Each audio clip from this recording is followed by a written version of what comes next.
Tonight, we are not messing around. This is no lightweight show today. Check it out. We had Megadeth play. They're going to play later on. And right now, this is like an added surprise I'm so stoked about. Two of the biggest rock and roll bands in the world. From Guns N' Roses, Slash, and from Metallica, Lars.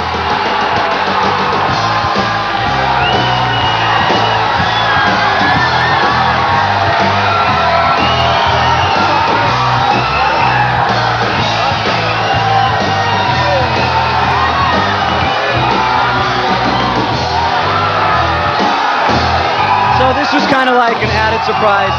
First of all, obviously, stop laughing. Get serious now.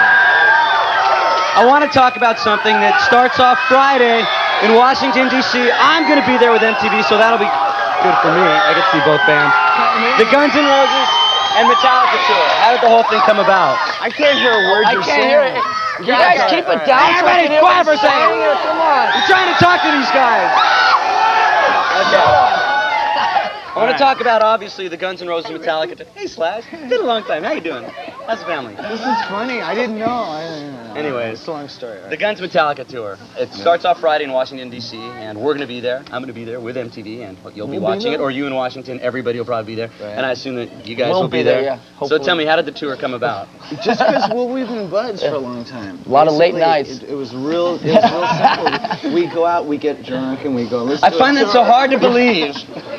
That's the honest to God truth. That's how it happened. And was it pretty tough? I mean, putting this type of show together. I know in a lot of places. It was complicated, but we dealt with each other as friends. Most of the times, you know, when the managers and the agents and stuff like that would sit there and you know, we'd have to call each other up and say, look, we got to just resolve this and stuff like that. So, you know, me and him did a lot of the groundwork, and it's working out good. So is it kind of you guys saying, hey, we just decided that hey, Guns N' Metallica we're going on tour together, so you guys figure it out. Now, just so everybody knows, this is like equal billing, and it's a complete Guns N' Roses show and a complete Metallica show, right? That's one thing. It's a co-tour. All right, so it's Metallica and Guns and Metallica. That's that. Full stages for both bands. As long as everybody knows, both it's not playing like full headline anybody shows. trying to pull some sort of star trip. It's really just a summer concert. It's gonna be cool. And what are the kind of things, any special surprise you want to give out, like about the stage? I know that you guys had that. Well, we have our snake pit thing that we had indoors, and we have that kind of in stadium format. So you're still gonna let people in the middle? Yeah. For, now, are the same people gonna be in the middle for the gun show too? No. You're gonna film, right? Sorry, now you gotta get out. No, the Metallica show, they do their trip and we do ours. Yeah, I mean that was the whole idea. Was, you know, we do 2.5 hours of our thing, they do 2.5 hours of their thing, and it's completely different, you know. Now, how long is sets? So you guys, I mean, this is like a whole day thing. They're gonna start at like 3 o'clock. And there's also Faith No More. Yeah, that's another thing I wanted to ask you, because I know that Guns, you guys have always liked Faith No More. I know Faith No More opened up for you before. A couple years ago. So how did that come about? We had them in Europe. No, we didn't have them, but they opened Come on! So now we know how they got the tour. They opened up for us in Europe, and they were great. Okay, one thing. And Soundgarden as well. All right, But Soundgarden isn't playing this show. We're not going to be. Unfortunately, no. They're not on this one. It's just. Then we'd have to make it into like a 2-day event. Exactly. You know? It's like, but they go for 2-day events. Just so. One thing that I want to get cleared up so everybody knows, Axl is out of jail. He's out of jail. He's in court right now. I was like, hey. So any members? No, Axl. The situation in St. Louis is the prosecutor, which I don't know his name, he's I don't know what his point is, but he's trying to make a point, and luckily on our behalf, Axl's dealing with it. Yeah, we saw Axl. He looked great. He looked like he had an okay time in jail. Because it's a joke. He was having a great time. I talked to him yesterday. He's like, you know, a lot of people just don't believe that this is happening. Yeah, you know, a lot of people the last couple of days we've been hanging out. You know, it's a tour canceled, blah blah blah. It's like you know, we're going down to DC tomorrow. Washington DC Friday. We're going down to DC to do sound checks and stuff like that. They've been down there working for like a whole week, setting up like this enormous stage and everything, and we're going down there. It's reality. People think it's some sort of like big hype thing. And it's not, you know. We set this up. We're doing this tour. I think it's the type of thing for a rock fan to see your two favorite bands in the world probably playing together. It's kind of amazing. You know, especially with Guns N' Roses, we have so many mishaps. I find that hard to believe too. So like for example, Detroit's flipping out because they don't know if we're going to play or not because we canceled there 3 times, and it's not. it's not like we don't want to play Detroit. It's just because we've had all these, circumstances, we'll call them, which have prevented us from being able to get there. So we are playing. We're so gonna be back. anybody in Detroit that's worried, we are coming. They will be there, as far as you know. And we're going to be back talking to Slash and Lars in a little bit. But right now it's time to check in with Matt Gallant with news. Matt.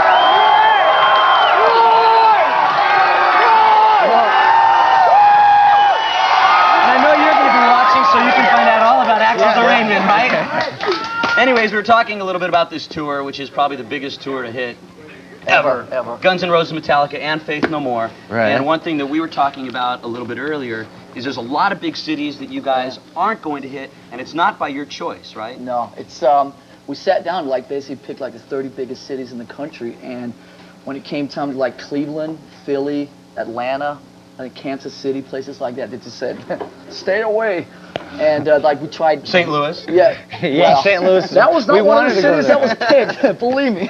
But like the stadiums there, we tried like race tracks. I mean, do you have a field? We'll show up and play in a field.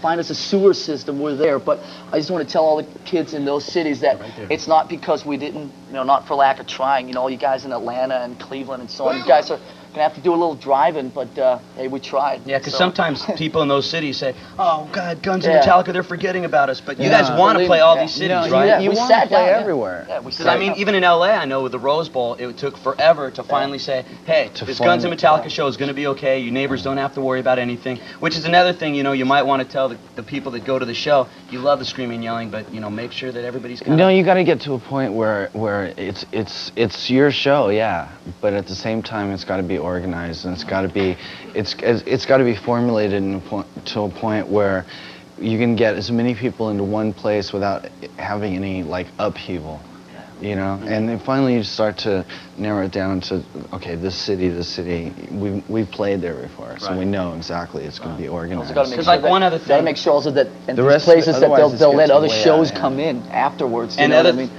the other thing that I think a lot of the people that go to these shows don't understand is when everybody goes nuts, it might be fun tearing out the chairs and throwing them up on stage, but you guys have to pay for that. St. Louis was I know all about that. Yeah, let's tear up the chairs. Well, here's the bill. I only have one amp that works still. I have one amp. I go on tour with one amp. So scream and yell, go nuts. But just remember, if you guys start rebel, see the thing is, a lot of kids think they start tearing out seats or screwing up the place, or that they're rebelling against the venue or the promoter.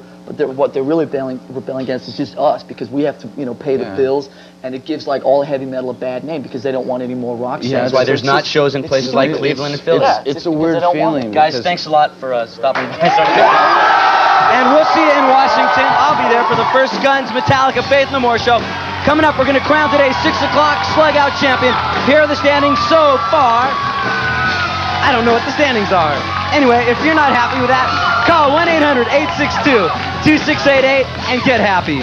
Plus, after the break, we'll have more live thrashing from Megadeth. And I'll tell you to stick around, but I know you're going to do it anyway.